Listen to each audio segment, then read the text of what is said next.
평생 김밥집을 운영하며 두 딸을 키운 74세 어머니.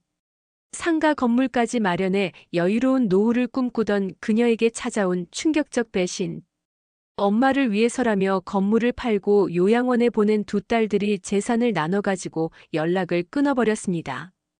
헌신의 대가로 돌아온 것은 차가운 현실뿐이었는데요. 은빛 기록 구독과 좋아요, 알림 설정 부탁드립니다. 영상 제작에 많은 도움이 됩니다. 2024년 7월 무더운 여름날이었습니다. 서울 변두리 작은 골목에 자리한 정순이네 김밥집에서는 오늘도 변함없는 하루가 시작되고 있었어요. 74세의 최정순 씨가 능숙한 손놀림으로 김밥을 싸고 있었습니다. 작은 체구에 회색 머리가 섞인 단발머리, 그리고 깔끔한 앞치마를 두른 정순 씨의 모습은 30년 전과 크게 다르지 않았어요. 다만 예전보다 조금 더 구부정해진 허리와 손등에 도드라진 핏줄들이 세월의 흔적을 말해주고 있었죠. 정순 씨는 남편을 일찍 여의고 홀로 두 딸을 키워냈습니다. 큰딸 소영이는 49살로 시중은행에서 과장으로 일하고 있었고, 둘째 소희는 46살로 동네 약국을 운영하고 있었어요. 두 딸 모두 좋은 남자를 만나 안정된 결혼 생활을 하고 있었죠. 어머니, 오늘도 김밥 10줄 포장해 주세요. 단골 손님이 들어서며 인사를 건넸습니다. 네, 금방 싸드릴게요. 정순 씨는 환한 미소를 지으며 대답했어요. 그녀의 김밥은 이 동네에서 유명했거든요. 신선한 재료와 정성으로 만든 김밥은 30년 동안 한결같은 맛을 자랑했습니다. 벽에는 단골 손님들과 찍은 사진들이 빼곡히 걸려 있었어요. 그 중에서도 가장 눈에 띄는 것은 두 딸의 결혼식 사진이었죠. 정순 씨는 가끔 그 사진을 바라보며 뿌듯한 미소를 짓곤 했습니다. 참 잘 키웠어, 정순아. 그녀는 스스로에게 말하곤 했어요. 지난달 정순 씨는 마침내 김밥집을 정리했습니다. 30년 동안 운영한 가게를 정리하는 것은 쉽지 않은 결정이었지만 이제는 쉴 때가 되었다고 생각했거든요. 그리고 그동안 모은 돈으로 근처에 작은 상가 건물을 샀어요. 이제 임대료 수입으로 편안하게 살 수 있겠구나. 정순 씨는 만족스러워했습니다. 월 200만 원 정도의 임대료 수입이면 혼자 사는 데는 충분했거든요. 두 딸들도 어머니의 결정을 지지했어요. 엄마, 이제 좀 쉬세요. 우리도 다 컸으니까요. 소영이가 말했었죠. 맞아요, 엄마. 이제는 엄마 인생을 사세요. 소희도 덧붙였습니다. 정순 씨는 요즘 한가한 시간이 많아졌어요. 오전에는 동네를 산책하고 오후에는 TV를 보거나 독서를 했죠. 가끔은 손주들이 놀러와서 할머니와 시간을 보내기도 했습니다. 할머니, 김밥 만들어주세요. 막내 손주 민준이가 조르곤 했어요. 그래, 할머니가 맛있는 김밥 만들어줄게. 정순 씨는 손주들을 위해 기꺼이 김밥을 만들어 주었습니다. 저녁이면 상가 건물 임차인들이 보내는 임대료 입금 문자를 확인하는 것이 일상이 되었어요. 정순 할머니, 이번 달 임대료 입금했습니다. 항상 감사해요. 이런 문자를 받을 때마다 정순 씨는 뿌듯함을 느꼈죠. 참 잘한 선택이었어. 그녀는 혼자 중얼거렸습니다.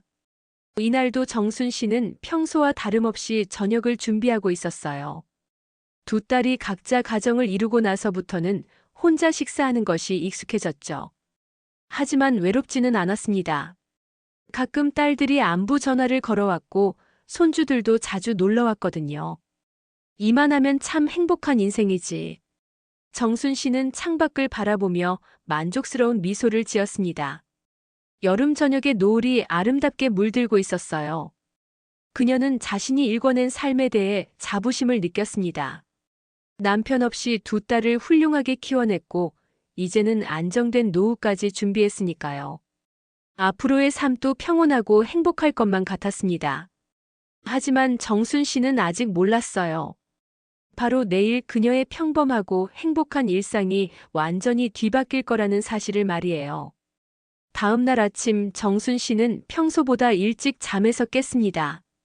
어딘지 모르게 머리가 무겁고 어지러웠지만 나이 탓이려니 생각했어요. 오늘은 소희한테 김밥 좀 만들어서 가져다 줘야겠네. 정순 씨는 일어나며 혼자 말했습니다. 둘째 딸 소희가 어제 전화해서 김밥이 그립다고 했거든요. 부엌으로 향한 정순 씨는 냉장고에서 재료들을 꺼내기 시작했어요. 단무지, 우엉, 시금치, 달걀지단. 30년 동안 반복해온 익숙한 동작이었죠. 그런데 이상했습니다. 오늘따라 손에 힘이 들어가지 않았어요.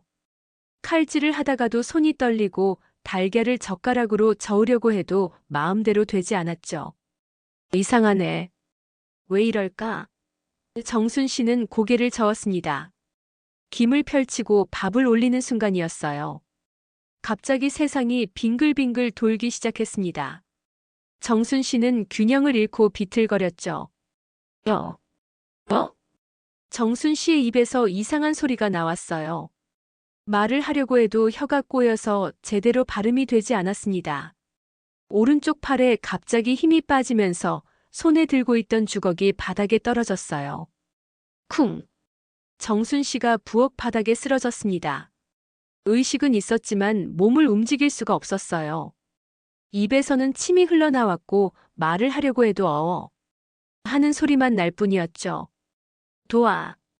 도와줘. 정순 씨는 마음속으로 간절히 외쳤지만 소리로 나오지 않았습니다. 다행히 옆집 아주머니가 우연히 정순 씨 집 앞을 지나가다가 이상한 소음을 들었어요. 정순 씨, 괜찮으세요? 문을 두드리며 불렀지만 대답이 없었습니다. 이상하네. 정순 씨가 나갈 일도 없는데. 걱정이 된 아주머니는 관리사무소에 연락했고 관리사무소에서 스페어키로 문을 열어보니 정순 씨가 부엌 바닥에 쓰러져 있었던 거예요. 어머, 큰일 났다. 빨리 119 불러요. 구급차가 도착하기까지는 10분 정도 걸렸지만 정순 씨에게는 영원처럼 느껴졌어요. 의식은 있는데 몸을 전혀 움직일 수 없다는 것이 얼마나 무서운 일인지 그때 처음 알았죠. 환자분 들리세요? 눈을 깜빡여 보세요. 응급구조사가 말했습니다. 정순 씨는 간신히 눈을 깜빡였어요. 그것만이 자신이 살아있다는 것을 알리는 유일한 방법이었거든요. 뇌졸중 의심됩니다. 빨리 병원으로 이송해야겠어요. 구급차 안에서 산소 마스크를 쓰고 누워있는 정순 씨의 마음은 복잡했어요. 딸들한테 연락 갔을까? 괜찮을까? 걱정이 앞섰죠. 병원 응급실은 순식간에 소란스러워졌습니다. CT 촬영 준비, 뇌졸중 코드.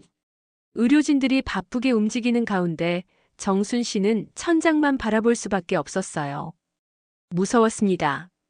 이런 일이 자신에게 일어날 거라고는 꿈에도 생각하지 못했거든요. 1시간 후 큰딸 소영이 가장 먼저 병원에 도착했습니다. 엄마. 소영이는 응급실 침대 옆으로 달려왔어요. 평소 침착한 성격의 소영이었지만 이때만큼은 당황한 기색을 숨길 수 없었죠. 곧이어 둘째 소희도 숨을 헐떡이며 도착했습니다. 언니, 엄마 어떻게 됐어요? 아직 검사 중이야. 뇌졸중이래. 소영이의 목소리가 떨렸어요.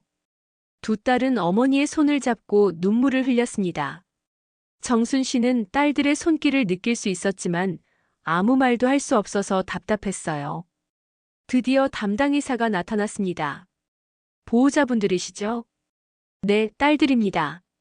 소영이가 대답했어요. 뇌출혈입니다. 다행히 발견이 빨라서 생명에는 지장이 없지만 앞으로 재활치료가 필요할 것 같습니다. 우측 마비가 있고 언어장애도 일시적으로 나타날 수 있어요. 의사의 설명이 이어졌어요. 완전히 회복되기까지는 시간이 걸리고 누군가의 도움이 지속적으로 필요할 겁니다. 두 딸의 얼굴이 순간 굳어졌어요. 하지만 곧 소영이가 말했습니다. 선생님, 최선을 다해서 치료해 주세요. 저희가 엄마를 모실게요. 맞아요. 걱정 마세요, 엄마. 소희도 덧붙였죠. 정순 씨는 딸들의 말을 들으며 안도했어요. 역시 내 딸들이야. 괜찮을 거야. 그녀는 그렇게 생각했습니다. 하지만 정순 씨는 몰랐어요. 이 순간 두 딸의 마음속에는 벌써 복잡한 계산이 시작되고 있다는 것을 말이에요. 정순 씨가 병원에서 퇴원한 지 일주일이 지났습니다. 큰딸 소영이의 집에서 지내고 있었지만 생각보다 회복이 더뎠어요. 우측 마비는 많이 좋아졌지만 여전히 혼자서 화장실에 가기도 어려웠고 말도 어눌해져서 의사소통이 쉽지 않았죠. 엄마, 물 드릴게요. 소영이가 컵을 들고 와서 정순 씨의 입에 대줬습니다. 고마워. 정순 씨는 어눌한 발음으로 간신히 말했어요. 소영이는 겉으로는 아무렇지 않은 척했지만 속으로는 답답함이 커져가고 있었습니다. 평소 자립심이 강했던 어머니가 이렇게 의존적으로 변하니까 적응하기가 쉽지 않았거든요. 여보, 언제까지 어머니가 우리 집에 계실 거야? 남편 재호가 조심스럽게 물었어요. 아직 상태가 좀 더 지켜봐야지. 소영이의 대답은 확신이 서지 않았습니다. 사실 소영이도 부담스러웠어요. 직장일도 바쁜데 어머니 간병까지 하려니 몸이 2개라도 모자랐거든요. 게다가 중학생 아들 준호는 할머니가 오신 후로 자기 방에만 틀어박혀 있었죠. 할머니 언제 가세요? 준호가 불편한 기색을 드러냈어요. 준호야, 그런 말하는 게 아니야. 소영이가 아들을 꾸짖었지만 속으로는 이해가 됐습니다. 이틀 후 소영이는 둘째 소희에게 전화를 걸었어요. 소희야, 우리 얘기 좀 해야겠어. 왜? 엄마 상태 안 좋아? 아니, 그게 아니라. 엄마 간병 문제 말이야. 나 혼자 계속 감당하기가 좀 벅차거든. 전화 너머로 소희의 한숨이 들렸어요. 언니도 힘들지. 그러면 어떻게 할까? 우리가 번갈아 가면서 모시는 게 어떨까? 공평하게 말이야. 소희는 잠시 침묵했습니다. 사실 이런 날이 올 거라고 예상하고 있었거든요. 그게, 언니, 우리 집 상황도 좀 복잡해. 시어머니가 허리 아프시다고 난리고 애들도 입시 준비로 예민하고. 그건 우리 집도 마찬가지야. 재호도 스트레스 받고 준호도 불편해하고. 두 자매는 카페에서 만나 본격적으로 이야기를 나눴습니다. 솔직히 말해서 엄마가 완전히 회복될 가능성이 얼마나 될까? 소영이가 먼저 입을 열었어요. 의사 선생님이 재활치료하면 많이 좋아질 거라고 했잖아. 하지만 예전처럼 완전히 독립적으로 사시기는 어려울 것 같아. 그러면 우리가 계속 돌봐야 하는 거고. 소희도 고민이 깊었어요. 그렇긴 하지 근데 엄마를 어떻게 해야 할지. 일단은 우리가 교대로 모시자. 한 달씩 번갈아 가면서. 한 달이 너무 긴 것 같은데. 일주일씩은 어때? 일주일마다 옮기는 것도 엄마한테 스트레스잖아. 두 자매의 대화는 점점 계산적으로 변해갔어요. 어머니에 대한 걱정보다는 자신들의 편의를 우선 고려하게 됐죠. 그럼 2주일씩 하자. 그리고 간병인도 알아봐야겠어. 간병인 비용은 어떻게 할 거야? 엄마 임대료 수입으로 충당하면 되지 않을까? 소영이의 제안에 소희도 동의했어요. 그게 맞는 것 같아. 어차피 엄마 돈이니까. 집으로 돌아온 소영이는 정순 씨에게 조심스럽게 말했습니다. 엄마, 소희네 집에서도 엄마를 모시고 싶어 해요. 2주일씩 번갈아 가면서 지내시는 게 어떨까요? 정순 씨는 딸들의 진심을 알고 있었어요. 자신이 부담이 되고 있다는 것을 말이죠. 하지만 어쩔 수 없었습니다. 그래라. 정순 씨는 쓸쓸하게 대답했어요. 그리고 낮에는 간병인 아주머니가 오실 거예요. 엄마도 편하시고 우리도 일할 수 있게요. 정순 씨는 고개를 끄덕였지만 마음은 무거웠어요. 딸들이 자신을 부담스러워한다는 게 느껴졌거든요. 그날 밤 정순 씨는 잠들지 못하고 천장만 바라봤습니다. 내가 딸들한테 짐이 됐구나. 그런 생각이 머릿속을 떠나지 않았어요. 복도에서는 소영이와 재호의 대화 소리가 들렸습니다. 언제까지 이런 식으로 갈 건데? 솔직히 우리 생활도 중요하잖아. 그렇다고 엄마를 어떻게 할 수는 없잖아. 소희네하고 정말 공평하게 나눠서 해야 해.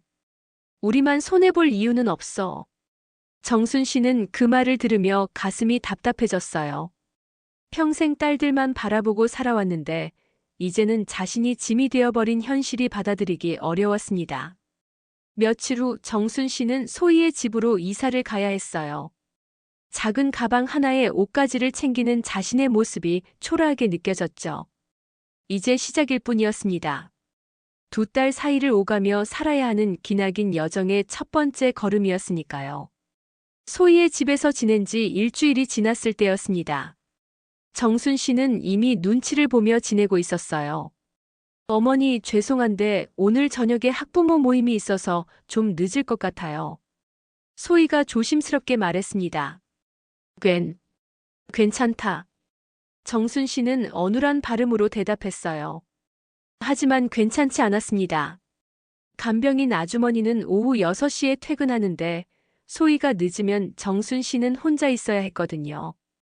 아직 혼자서는 화장실도 가기 어려운 상태였는데 말이에요. 소희의 남편 민수는 아예 정순 씨와 마주치는 것을 피했어요. 퇴근해서 집에 들어와도 인사만 대충 하고 자기 방으로 들어가 버렸죠. 여보, 어머니가 언제까지 우리 집에 계실 거야? 민수가 소희에게 물었어요. 2주일이라고 했잖아. 솔직히 말해서 너무 불편해. 애들도 스트레스 받고 있어. 실제로 소희의 쌍둥이 딸들인 고등학생 지은이와 지민이는 할머니가 오신 후로 친구들을 집에 데려오지 않았어요. 엄마, 할머니 냄새 나요. 지민이가 노골적으로 표현했습니다. 지민아, 그런 말 하면 안 돼. 소희가 꾸짖었지만 속으로는 이해가 됐어요. 정순 씨가 실수로 소변을 지리는 일이 가끔 있었거든요. 이틀 후 소희는 언니 소영에게 급하게 전화를 걸었습니다. 언니, 나 정말 미치겠어. 어제 밤에 엄마가 방에서 넘어지셔서 응급실까지 갔다 왔어. 어머, 많이 다치셨어? 다행히 큰 부상은 없었는데. 언니, 솔직히 말할게. 나 혼자서는 더 이상 감당이 안 돼. 소영이도 한숨을 쉬었어요. 그럼 어떻게 할 거야? 아직 2주일도 안 지났잖아. 간병인을 24시간으로 구하든지 아니면 다른 방법을 생각해야 할 것 같아. 24시간 간병인? 그럼 한 달에 얼마나 들겠어? 알아보니까 월 300만 원 정도 든대. 300만 원? 소영이가 놀랐어요. 그럼 엄마 임대료 수입으론 부족하잖아. 우리가 돈을 보태야 하는 거네. 그러니까 그게 문제라고. 두 자매는 다시 카페에서 만났습니다. 이번에는 분위기가 전보다 훨씬 심각했어요. 솔직히 말해서 이런 식으로는 안 될 것 같아. 소영이가 먼저 입을 열었습니다. 나도 그런 생각이야. 우리 가족들이 모두 스트레스 받고 있어. 그럼 요양원을 알아봐야 하는 것 아닐까? 소희는 잠시 망설였어요. 요양원이라는 단어를 입에 담기가 쉽지 않았거든요. 요양원. 엄마가 싫어하실 텐데. 하지만 현실적으로 생각해봐. 우리가 계속 이런 식으로 돌볼 수는 없어. 전문적인 케어를 받으시는 게 엄마한테도 더 좋을 거야. 소영이의 말에는 일리가 있었어요. 하지만 진짜 이유는 따로 있었죠. 자신들의 생활을 되찾고 싶었던 거예요. 좋은 요양원은 비용이 많이 들 텐데. 엄마 건물 임대료로는 부족할 거야. 그럼. 소영이가 잠시 망설이다가 말했어요. 건물을 팔아야 하는 것 아닐까? 건물을 판다고? 소희가 놀랐습니다. 어차피 엄마 혼자서는 관리도 못 하시잖아. 팔아서 요양원 비용으로 쓰고 남은 돈은 나중에 우리가. 소희는 언니의 속마음을 알 수 있었어요. 사실 자신도 비슷한 생각을 하고 있었거든요. 그런데 엄마가 동의하실까? 일단 엄마 상태를 봐서는 직접 관리하기 어려우시잖아. 우리가 대신 처리해드리는 게 맞을 것 같은데. 두 자매는 점점 구체적인 계획을 세워나갔어요. 마치 정순 씨의 의견은 중요하지 않다는 듯이 말이죠. 좋은 요양원 몇 군데 알아볼게. 나는 부동산 중개업소에 연락해서 건물 시세 알아볼게. 그날 저녁 소희는 정순 씨에게 조심스럽게 말했습니다. 어머니, 저희가 어머니를 더 잘 모실 수 있는 방법을 생각해 봤어요. 무슨 소리냐? 전문적인 재활치료를 받으실 수 있는 좋은 시설이 있어요. 거기서 체계적으로 치료받으시면 더 빨리 회복되실 거예요. 정순 씨는 딸의 말뜻을 알 수 있었어요. 요양원 이야기였죠. 나는 싫다. 정순 씨가 간신히 말했습니다. 어머니, 저희도 정말 어머니를 모시고 싶어요. 하지만 전문적인 케어를 받으시는 게 어머니한테도 더 좋을 거예요. 하지만 정순 씨의 마음은 이미 무너지고 있었어요. 딸들이 자신을 버리려 한다는 걸 느꼈거든요. 그날 밤 정순 씨는 베개를 적시며 울었습니다. 평생 딸들만 바라보며 살아온 자신이 이제는 짐이 되어버린 현실이 너무나 슬펐어요. 그날 밤 11시 정순 씨는 잠들지 못하고 침대에 누워 있었습니다. 몸은 피곤했지만 마음이 답답해서 잠이 오지 않았어요. 화장실에 가고 싶어서 천천히 일어나려는데 거실에서 소희와 민수의 목소리가 들렸습니다. 여보, 이제 정말 한계야. 우리가 언제까지 이럴 수는 없어. 민수의 목소리였어요. 정순 씨는 가던 발걸음을 멈췄습니다. 문틈으로 거실을 내다보니 소희와 민수가 소파에 앉아 진지하게 대화하고 있었어요. 나도 알아. 언니한테 다시 보내자니 미안하고. 미안할 게 뭐 있어? 원래 큰딸이 책임져야 하는 거 아니야? 정순 씨의 심장이 쿵쾅거리기 시작했어요. 숨을 죽이고 들었습니다. 그런데 언니도 힘들어해. 어제 전화할 때 보니까 정말 지쳐 보이더라고. 그럼 어떻게 할 거야? 계속 우리가 모실 건데?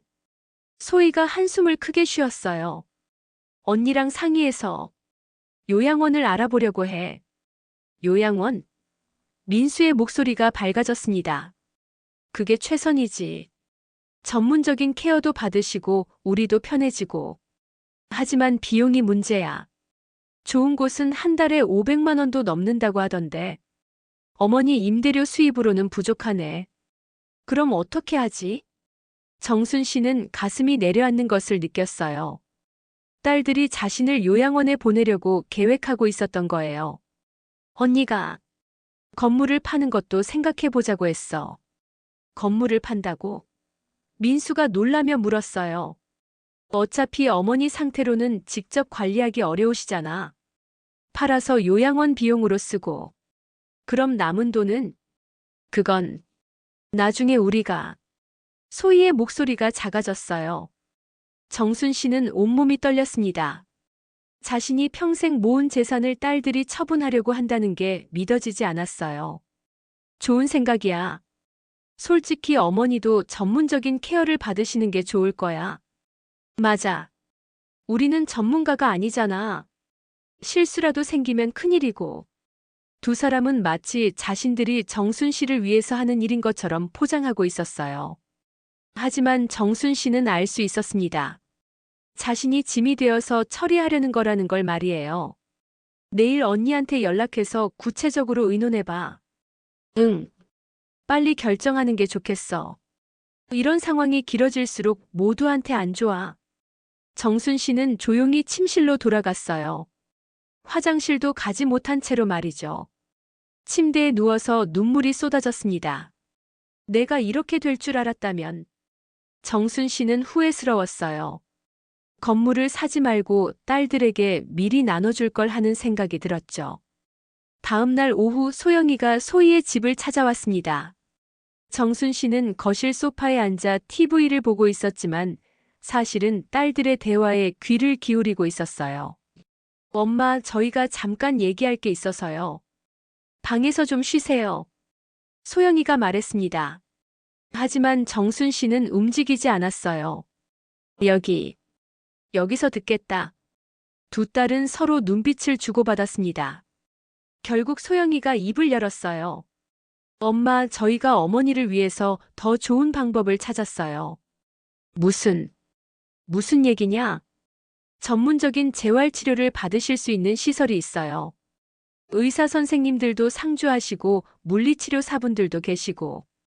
정순 씨는 딸들의 진짜 의도를 알고 있었지만 마지막까지 저항해보고 싶었어요. 나는, 나는 여기서 살고 싶다. 엄마, 저희도 정말 어머니와 함께 살고 싶어요. 하지만 저희는 전문가가 아니잖아요. 어머니가 더 빨리 회복되려면 전문적인 케어를 받으셔야 해요. 소희도 거들었어요. 맞아요, 엄마. 그리고 거기서는 같은 또래분들도 많이 계시거든요. 외로우시지도 않을 거예요. 건물은, 내 건물은 어떻게 할 거냐?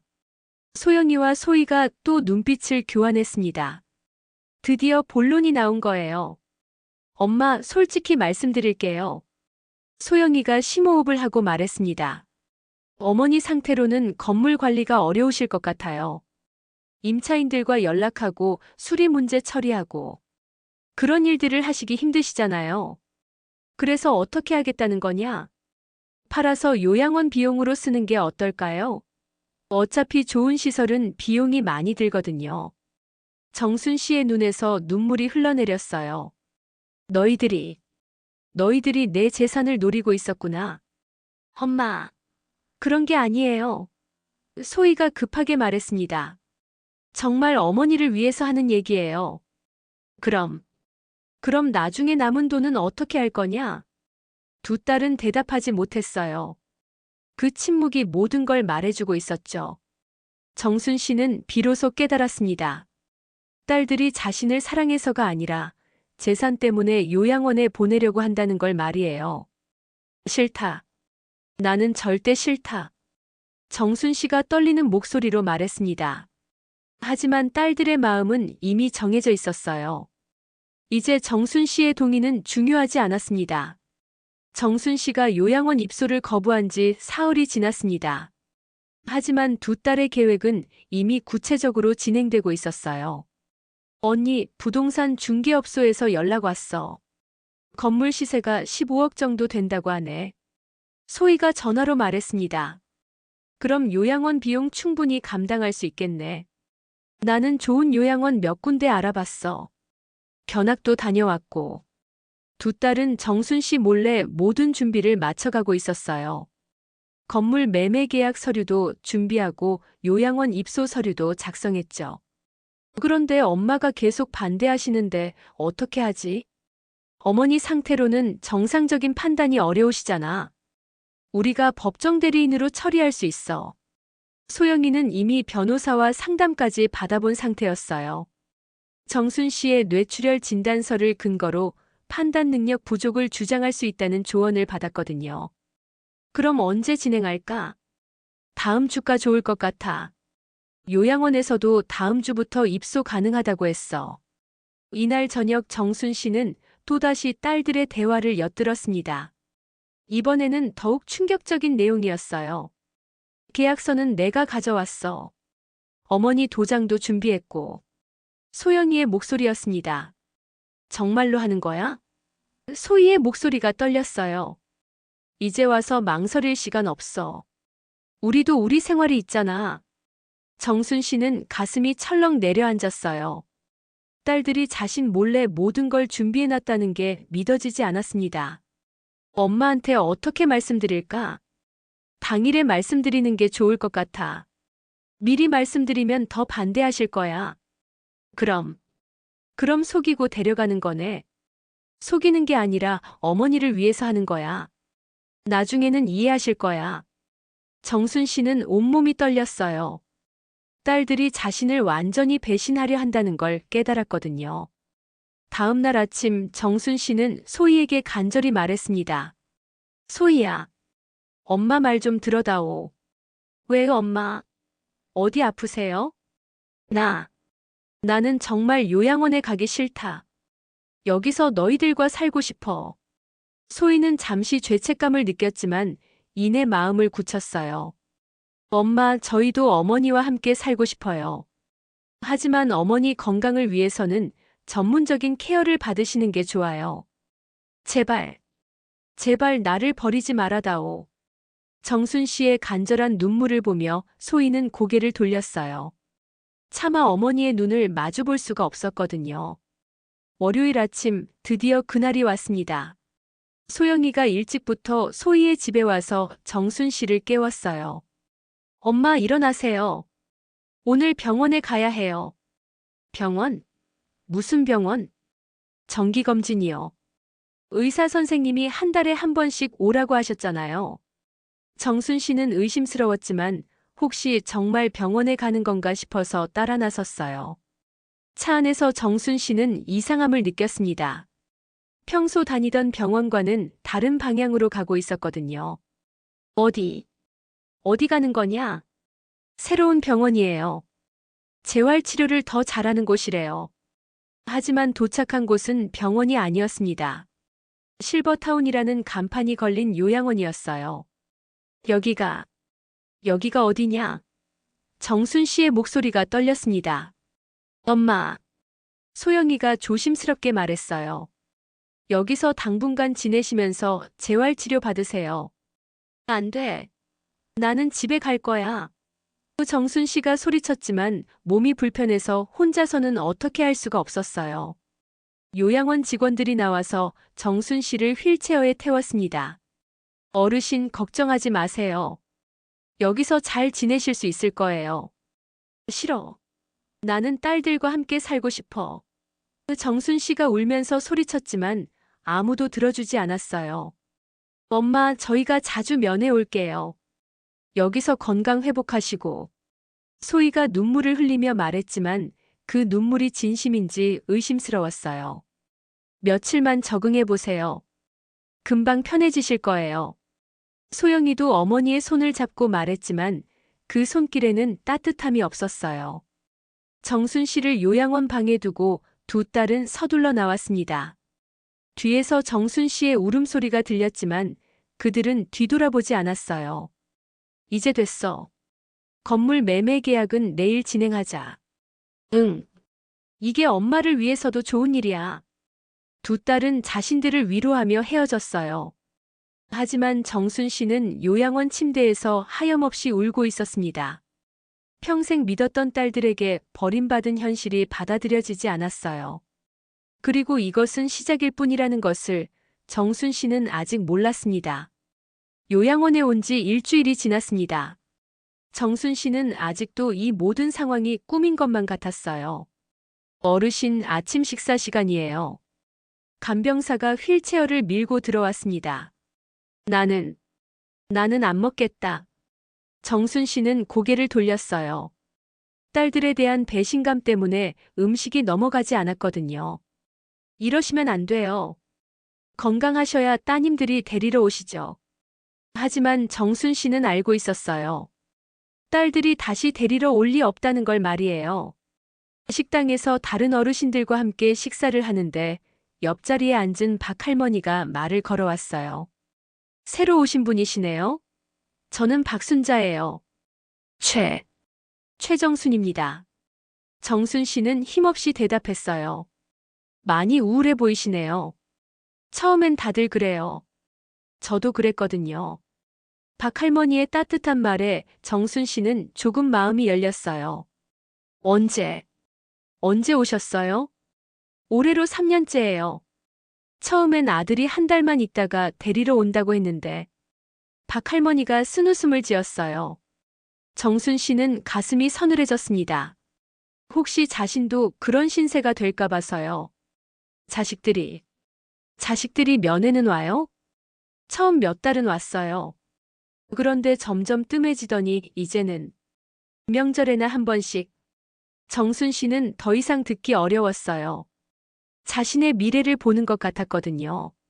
한편 이날 소영이와 소희는 부동산 중개사무소에서 건물 매매 계약을 체결하고 있었습니다.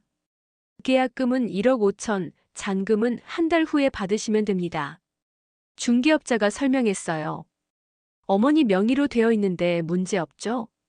소영이가 물었습니다. 법정 대리인 서류 다 준비해 주셨으니까 문제 없어요. 소희는 계약서에 정순 씨의 도장을 찍으면서 손이 떨렸어요. 하지만 이미 되돌릴 수 없었죠. 이 돈으로 요양원 비용 충당하고 남은 건. 소영이가 작은 목소리로 말했어요. 나중에 의논하자. 소희가 대답했습니다. 계약이 끝나고 나서 두 자매는 서로 다른 마음을 품고 있었어요. 죄책감과 안도감이 뒤섞여 있었죠. 요양원에서는 정순 씨가 점점 현실을 받아들여가고 있었습니다. 딸들이 첫 주에는 한 번씩 면회를 왔지만 둘째 주부터는 뜸해지기 시작했어요. 엄마, 요즘 일이 너무 바빠서 다음 주에 꼭 올게요. 소영이가 전화로 말했습니다. 나도 보고 싶구나. 정순 씨가 간신히 말했어요. 하지만 다음 주에도 딸들은 오지 않았어요. 핑계만 늘어놓았죠. 엄마, 준호가 감기에 걸려서. 엄마, 시어머니가 입원하셔서. 정순 씨는 점점 딸들의 진심을 알게 됐어요. 자신은 이미 그들에게 없는 존재가 되어버린 거였죠. 한 달이 지나자 박 할머니가 정순 씨에게 말했어요. 정순 씨, 너무 상심하지 마세요. 여기 계신 분들은 다 비슷한 처지예요. 그렇지만 내 딸들인데 자식이라고 다 효자는 아니에요. 여기서 새로운 가족을 만드는 거예요. 정순 씨는 박 할머니의 말을 이해할 수 없었어요. 혈육을 대신할 수 있는 게 어디 있겠어요? 어느 날 정순 씨는 우연히 요양원 상담실에서 소영이의 목소리를 들었습니다. 앞으로 면회는 줄어들 것 같아요. 어머니도 적응하셨으니까. 그리고 연락처가 바뀌면 알려드릴게요. 정순 씨는 귀를 의심했어요. 딸이 자신과의 연락을 끊으려 한다는 게 믿어지지 않았거든요. 그날 밤 정순 씨는 창밖을 바라보며 눈물을 흘렸어요. 가을비가 창문을 두드리고 있었죠. 내가 무슨 잘못을 했길래. 정순 씨는 혼자 중얼거렸습니다. 평생 딸들만 바라보고 살아온 자신이 이런 대우를 받아야 하는지 이해할 수 없었어요. 하지만 서서히 정순 씨는 깨달아가고 있었습니다. 이곳이 이제 자신이 마지막까지 지내야 할 곳이라는 걸 말이에요. 박 할머니의 말처럼 혈육이 아닌 새로운 인연들과 남은 생을 보내야 한다는 걸 받아들이기 시작했어요.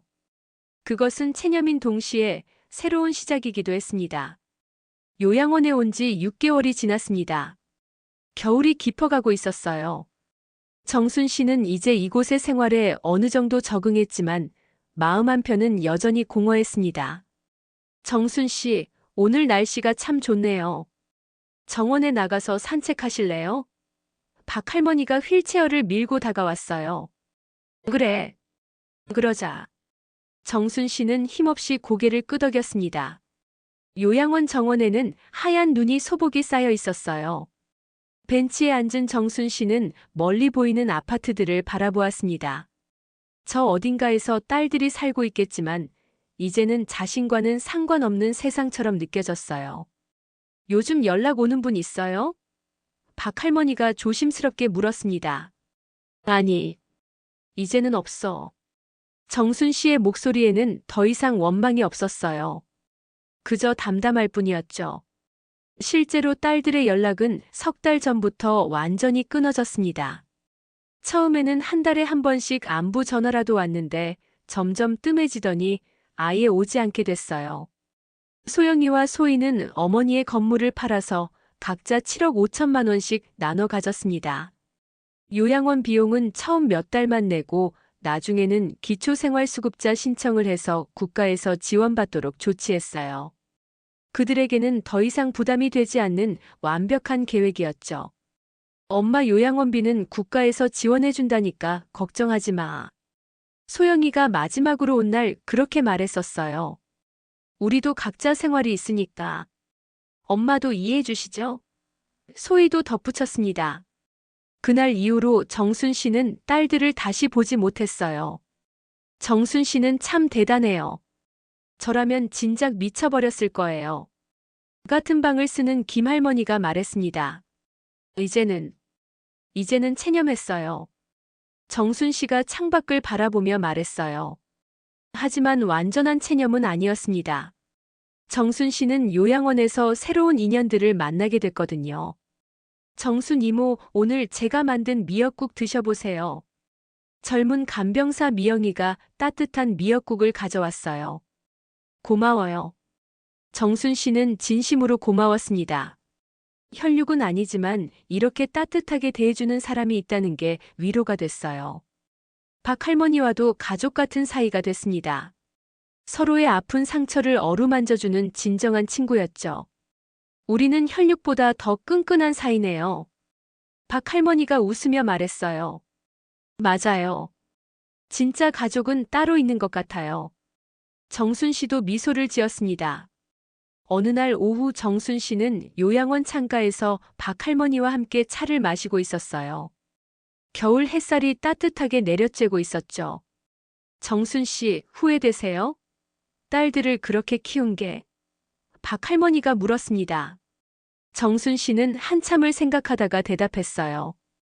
후회하지는 않아요. 그때는 그게 최선이라고 생각했으니까. 다만 아쉽긴 해요. 내가 너무 희생만 했나 싶어서.